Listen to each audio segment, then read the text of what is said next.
तो स्टूडेंट्स, मैं आप लोगों को इस चैप्टर का सब पूरा लेक्चर वीडियो बना चुकी हूँ, लेकिन लेक्चर वीडियो में क्या है कि काफ़ी आपका लॉन्ग टाइप का आपका वहाँ पे दिया हुआ है, ठीक है। यानी कि लॉन्ग टाइप का आपका नोट्स के रूप में दिया हुआ है।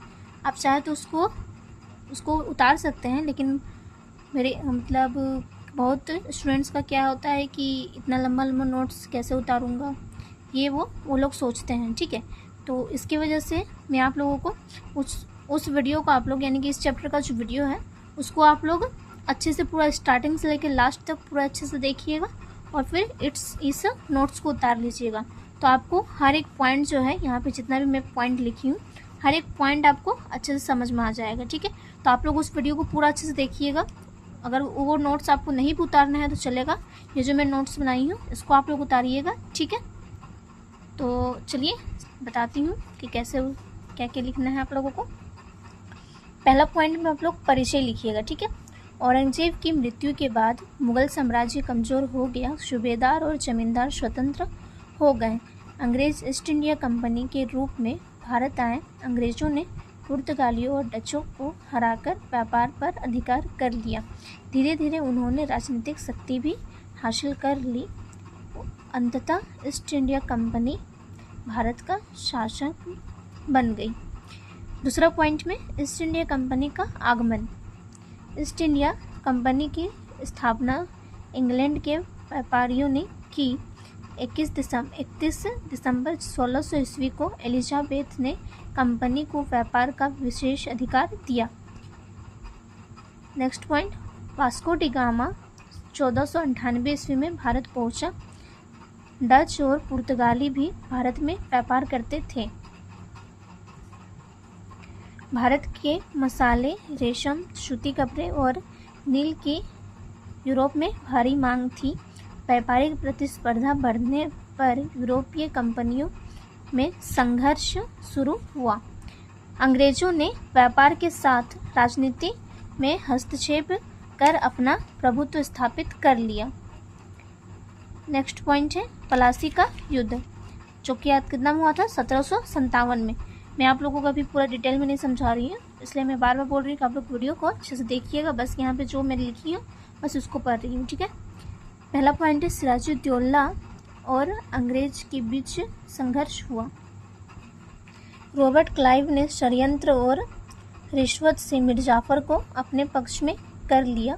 23 जून 1797 को प्लासी का युद्ध में मिर्जाफर के विश्वासघात से सिराजुद्दौला हार गया। सिराजुद्दौला की हत्या कर दी गई और मिर्जाफर को नवाब बनाया गया।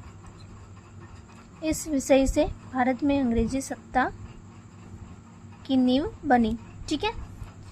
नेक्स्ट पॉइंट है बक्सर का युद्ध, जो कितना हुआ था 1764 ईस्वी में। मिर्जाफर के बाद मीर कासिम नवाब बना। अंग्रेजों से उसका संघर्ष हो गया। 22 अक्टूबर 1764 को बक्सर का युद्ध हुआ। मीर कासिम, शाह आलम द्वितीय और अवध के नवाब की संयुक्त सेना हार गई। नेक्स्ट पॉइंट है अंग्रेजों की जीत से भारत में ब्रिटिश प्रभुत्व स्थापित हो गई। इलाहाबाद की संधि के तहत कंपनी को बंगाल, बिहार और उड़ीसा की दीवानी मिली। ईस्ट इंडिया कंपनी व्यापारिक संस्था से राजनीतिक संस्था में शक्ति में बदल गई। नेक्स्ट पॉइंट है ईस्ट इंडिया कंपनी की गतिविधियाँ। जेम्स ने 1608 में विलियम हॉकिंस को मुगल दरबार भेजा।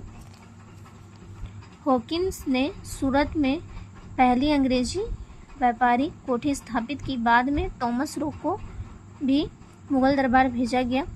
आगरा, भड़ोच, अहमदाबाद और सूरत में अंग्रेजी व्यापारी कोठियाँ स्थापित हुई। 17वीं शताब्दी के अंत तक अंग्रेज व्यापार के साथ भारतीय राजनीति में भी हस्तक्षेप किए। नेक्स्ट पॉइंट है कंपनी का बंगाल में स्थापित होना। पहला पॉइंट है शाहजहां ने पुर्तगालियों को बंगाल से हटाकर अंग्रेजों को व्यापार की अनुमति दी। 1698 ईस्वी में ईस्ट इंडिया कंपनी ने सुतानटी, कालीकाटा और गोविंदपुर की जमींदारी प्राप्त की। इन बस्तियों में फोर्ट विलियम, यहाँ पे फोर्ट होगा, ठीक है, फोर्ट विलियम का निर्माण हुआ, जिससे बाद में कोलकाता नगर विकसित हुआ।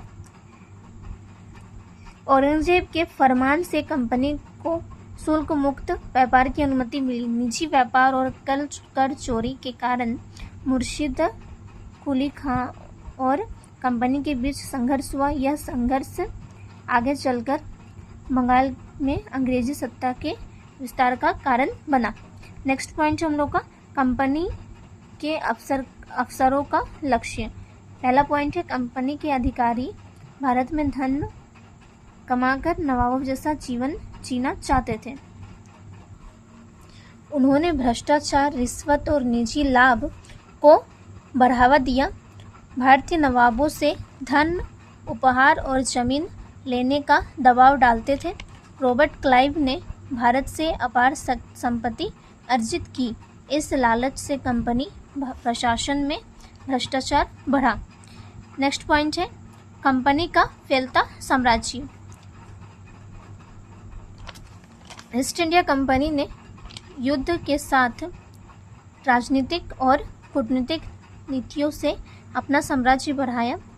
भारतीय राज्यों में रेजिडेंट नियुक्त कर दिए गए। सहायता संधि के तहत शासकों की स्वतंत्र सेना समाप्त कर दी गई। कंपनी की सेना का खर्च भारतीय शासकों से लिया जाता था। खर्च न देने पर कंपनी राज्य पर कब्जा कर लेती थी। अवध और हैदराबाद के कुछ क्षेत्र भी कंपनी के अधीन आ गए।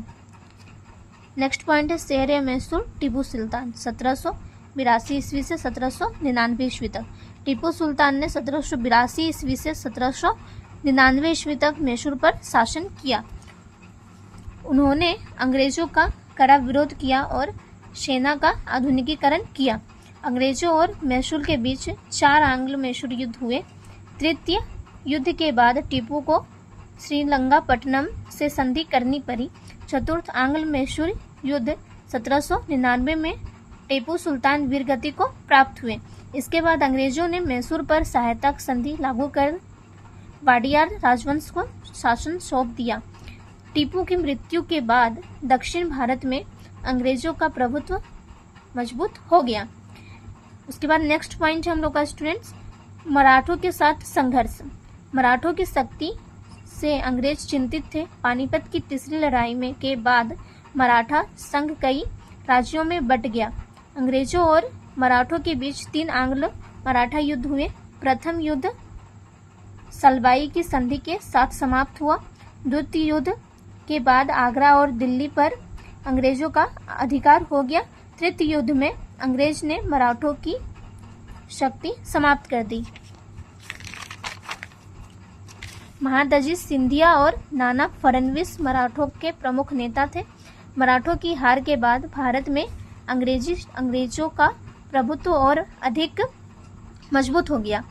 नेक्स्ट पॉइंट है लॉर्ड हेस्टिंग्स और कंपनी का विस्तार। लॉर्ड हेस्टिंग्स 1813 ईस्वी में गवर्नर जनरल बने। उन्होंने अंग्रेजों की सर्वोच्चता की नीति अपनाई। कई भारतीय रियासतों पर अंग्रेजी प्रभुत्व स्थापित किया। रानी चन्नम्मा ने अंग्रेजों का सशस्त्र विरोध किया। उत्तर पश्चिम में अंग्रेजों ने अपना प्रभाव बढ़ाया। महाराजा रंजीत सिंह ने अंग्रेजों के विरुद्ध पंजाब में संघर्ष किया। 1849 ईस्वी में अंग्रेजों ने पंजाब पर अधिकार किया। हेस्टिंग्स की नीतियों से भारत में अंग्रेजी सत्ता और मजबूत हो गई। नेक्स्ट पॉइंट है विलय का सिद्धांत। लॉर्ड डलहौजी ने विलय का सिद्धांत अपनाया। जिन राज्यों का प्राकृतिक पुरुष उत्तराधिकारी नहीं होता था उन्हें अंग्रेजी राज्य में मिला लिया जाता था। इस नीति से सतारा, संबलपुर, नागपुर, झांसी आदि का विलय किया गया। 1856 ईस्वी में अवध को भी अंग्रेजी राज्य में मिला लिया गया। इस नीति से देशी शासकों में असंतोष बढ़ा। इसने भारतीय विद्रोह 1857 की पृष्ठभूमि तैयार की। 1857 की जो क्रांति थी उसे सिपाही विद्रोह कहा जाता है। ये आपको आगे पढ़ना है, ठीक है। नेक्स्ट पॉइंट है वॉरेन हेस्टिंग्स और शासन व्यवस्था। वॉरेन हेस्टिंग्स 1773 से 1775 ईस्वी तक का भारत के प्रथम गवर्नर जनरल रहे। उन्होंने अंग्रेजी प्रशासन और न्याय व्यवस्था में महत्वपूर्ण सुधार किए। रेगुलेटिंग एक्ट 1773 के तहत कोलकाता में सर्वोच्च न्यायालय की स्थापना हुई। नेक्स्ट पॉइंट है कंपनी की सेना और शक्ति का विस्तार। ईस्ट इंडिया कंपनी ने भारतीय सिपाहियों की भर्ती कर आधुनिक प्रशिक्षण और अनुशासन 1820 के बाद पैदल सेना का महत्व बढ़ गया। जातीय और धार्मिक भावनाओं की उपेक्षा से सेना में असंतोष फैलने लगा। कंपनी धीरे धीरे व्यापारिक संस्था से औपनिवेशिक शक्ति में बन गई। भाप के जहाज़ों से भारत और इंग्लैंड की बीच की यात्रा तेज हो गई। 1857 तक भारत के अधिकांश भाग और जनसंख्या पर कंपनी का नियंत्रण स्थापित हो गया। तो इसको आप लोग पूरा अच्छे से नोट डाउन कर लीजिएगा, ठीक है। आशा करती हूँ कि आपको मेरा वीडियो पसंद आया होगा। आप लोग एनिमा क्लासेस को सब्सक्राइब कर लीजिए, क्योंकि आपको इसमें हर एक चीज़ का सुविधा मिल जाएगा। धन्यवाद।